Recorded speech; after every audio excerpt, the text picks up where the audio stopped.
within Orange County itself. And here we are midweek, and we have nearly reached 11,000 cases. In fact, today it is reported through the Florida Department of Health website that we have a total of 10,874 COVID cases within Orange County.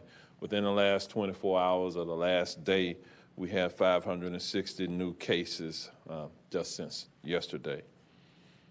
58 residents in Orange County have died from the coronavirus. So what I'm saying to you is that this is a critical period of time to remain focused on flattening the curve to slow the coronavirus spread within our community.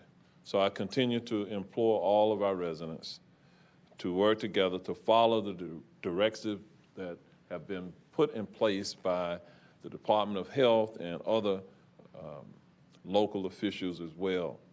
Dr. Pino talks about the 3 W's. That's why I looked at him a moment ago. He talked about wash your hands or use hand sanitizer, wear a mask or covering over your nose and mouth, and watch your distance. Stay 6 feet apart, avoid close contact.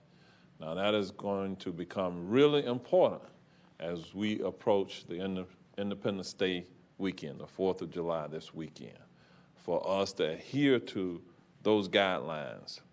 We know that this works, and so again, we want our community to come together to stay focused on the efforts.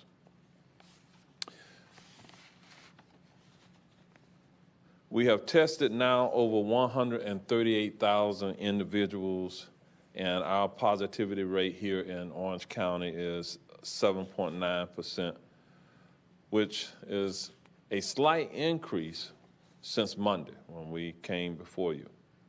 Over 50,000 people have been tested at the convention center alone, which is the regional testing location. Earlier today, I had a conversation with the Florida Director of Emergency Management, who reminded me that the convention center, the Orange County Convention Center location, is the #1 testing location for the entire state of Florida. Our Orange County Health Services testing sites have been moved around the county to make certain that we infiltrate every community within our county. Orange County Health Services has continued to do testing at Legacy Middle School this week, and although their appointments are completely booked, we are taking appointments for next week at Legacy Middle School. A correction at Barnett Park is going to be the location, I think, next week. Since Monday, we have tested over 1,000 individuals at Legacy Middle School. To date, our Orange County Health Services, in addition to the testing that's been done at the Convention Center, testing being done by the Department of Health, our Orange County Health Services has tested over 12,000 individuals, and they've seen a slightly lower positivity rate within the communities that they have been testing in of 3.9%. We will be expanding our testing next week again into West Orange County, and that testing site will be at Barnett Park. For information on our testing locations, you can go to our website at ocfl.net /coronavirus for more information. Just yesterday, Governor DeSantis extended the moratorium on evictions and foreclosures until August the 1st due to the pandemic. We get a number of questions from our residents about the eviction processes, and we just want to make certain that everyone is aware that the governor extended the moratorium on evictions and foreclosures for another 30 days. Our website also has information on frequently asked questions regarding the evictions and other assistance that you may be able to receive as a result of being in that situation. You can get information at ocfl.net/housing FAQs, ocfl.net housing FAQs if you find yourself in a situation where you have issues with eviction, paying rent, etc. There have been 10,900 individuals approved for assistance through the Orange County CARES funding. We will continue to offer the financial assistance to our residents, individuals and families, and to date, nearly $11 million in financial assistance has gone to the families here in Orange County. In terms of business assistance through our CARES Act funding, we have now processed nearly $14.2 million in grants at $10,000 each for small businesses here within Orange County. And again, we are assisting small businesses up to 100 employees, and that process seems to be going well. And so with that, at this point, I believe we turn it over to Dr. Pino, who is going to come forward and give you a health update as well. Dr. Pino. Thank you, Mayor. Good afternoon. As the mayor indicated, we passed the 10,000. We have tested 138,000 people, our residents, and more if we count the surrounding counties that come to the regional center. Yesterday, we received 2,964 negative results, and we received 540 positive results for a 15.4% yesterday, a positivity rate. To give you an idea, the last 72 hours, yesterday 540, the day before on Monday, 283, on Sunday 346, and the day before that 827. We haven't been in the 500 since June 23rd. So I'm trying to give you just an idea that it could be that the pandemic is decelerating in our county. Now we have seen 72 hours of lower rates, and coincidentally, it marks the 7th, 8th, and 9th days of the ordinance for face wearing in the county. So I would like to thank all our population for taking in our suggestions and the ordinance of wearing face masks. Is clearly evident in the streets that people are adhering for the majority to this ordinance, and it's going to be critical to slow down the pandemic in our county. It is going to be critical to slow down the pandemic in our county. It's the only tool that we have in the toolbox right now, short of a cure or a vaccine. We had 59 deaths, 2 from when I talked to you last. Our 58 fatality is a 61-year-old male, white, non-Hispanic. We don't know the exposure, and the person had pre-existing conditions. It was hospitalized for 10 days. The 59 fatality that is not in the data, but it was reported to us, is 84-year-old male, white, non-Hispanic. We don't know the exposure, and we don't know the underlying conditions or when, how many days was hospitalized. They both died on the 26th.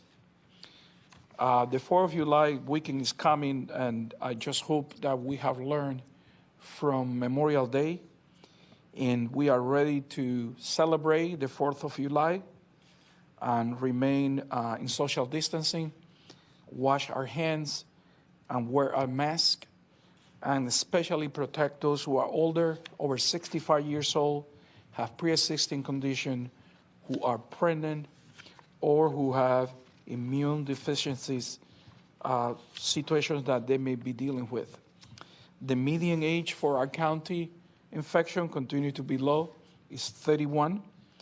And it is also important to notice that in week 24th, that's when we took off in this new wave.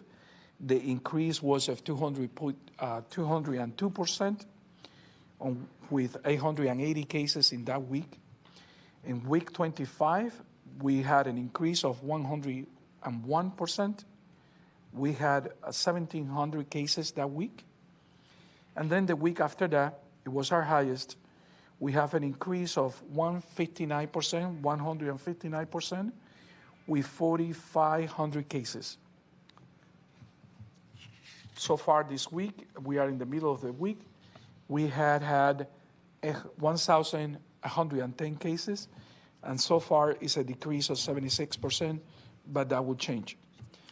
Our hospitalization rates is a little bit higher than the state at 12.7. The state is 11.8. Our healthcare workers, something that we follow very close, are 8.3% of all cases. Florida has 9.9%. And our fatality rate, fortunately, is a lot lower than the state. We have 0.54%. The state has 2.29%. For hospitalizations, as of yesterday at 5 o'clock, we had 324 individuals hospitalized for COVID-19. 256 of those were in non-ICU beds, and 68 were in ICU beds. With that, I will pass the microphone to Controller Diamond and answer any question you may have later. Thank you, Dr. Pino. I have to say I might have preferred to have give this news on Thursday or even Friday, since it is not good news right before the long holiday weekend. But the results are in for May's TDT collections. Our TDT collections for the May 2020 collection month were $1,144,000. That is a 95% decrease from May of 2019. That level, obviously, is a sharp decrease from May 2019, as we expected. The economy, especially the tourism sector, was essentially shut down in May. However, as we predicted, there was a slight improvement from the record lows of April's collections. However, TDT collections still stand at a level comparable to 1980 level collections on a per penny basis. Looking forward, Universal, SeaWorld, and many other attractions reopened in June, although at limited levels. Disney World is scheduled to reopen this month, although again at limited levels. Those are positive developments for TDT, our local economy, and all of the residents who depend on that economy for their jobs. Hopefully, with the reopening of the theme parks, we will soon see some improvements in TDT collections for the coming months. It is important to point out, however, that we are in uncharted territory, and nobody knows how long it will take to recover. The current level of collections is not sustainable over the long term. However, we are fortunate that Orange County has healthy TDT reserves that will help the county meet its current funding obligations for some time. We will continue to monitor TDT trends very closely, and we will release the June collections in early August. Thank you very much.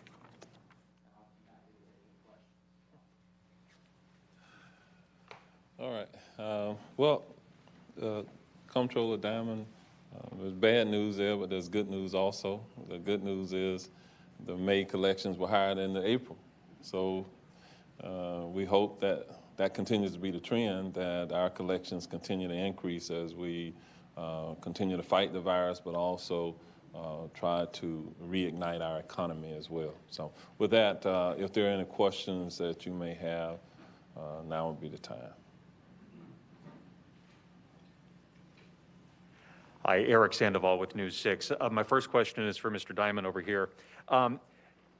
Could you help Orange County residents understand where this missing money would have gone to? What kind of programs does it help fund? And how much are you dipping into reserves right now? Well, let me answer the second part of that first. And last month, we used about $13 million from reserves. So It was a little more than usual. Part of it is that, I think, as you know, we have bond payments that are due on the convention center, and part of that was that. But nonetheless, the number was about 13 million or so. As far as where the funds would go, that really depends on the board, the county commission, the mayor, as far as where the funds would go. This month, like you asked, and the funds went to pay whatever wasn't available to pay it with. So as far as going forward, that's really a question for the board. As far as some things that the TDT tax pays for, I mean, part of it is it pays for a number of projects around town, things that we've seen, things like it's helped to pay for the Science Center, it's helped to pay for the Coming Pulse Museum, it's helped to pay for a number of arts projects, it helps to pay to promote tourism, it helps to pay to keep the convention center maintained and in shape so that it can attract more business into the community and create jobs from that. So it's a number of things, and in the short term, we can weather it through reserves, but obviously we want to see that, we want to see that change. Maybe this is a question for both Mr. Diamond and you, Mayor. Are you optimistic moving forward? We do have Disney reopening. We have SeaWorld that is reopened. We have Universal. What are you thinking now when you look at these numbers? Well, we're living in a time of a pandemic. It's not going to last forever. At some point, it will pass us by and our economy will fully recover. None of us know exactly how long that's going to take for us to recover to pre-pandemic levels. But in addition to what the controller talked about, the expansion of our football stadium here, the Camping World Stadium, the building and expansion of the Dr. Phillips Performing Arts Center, all of those were derivatives of funds from the tourist development tax. We even contribute to the arts community. Some of our local performing arts groups have received funds from it. And even some of the major sporting events that we have talked about historically. We hosted previously the NFL All-Star Games here for about 4 years. We have hosted the NBA All-Star Game here. I said the NFL Pro Bowl, actually, and the NBA All-Star Game we hosted here. We've hosted over time the World Cup qualifying matches for soccer. We have a request to support the World Cup games in 2022 and try to get some of the soccer matches here then. So this tax is what helps us to create, I think tourism creates jobs. There are a significant number of households in our community that depend on these revenues to help pay their bills. And so it's significant. But we're not alone. Obviously, every civilized industrial nation around the world is feeling the economic impact from this pandemic, and America is no different. So we are all kind of living through these extraordinary times together. Lara Greenberg, Fox 35.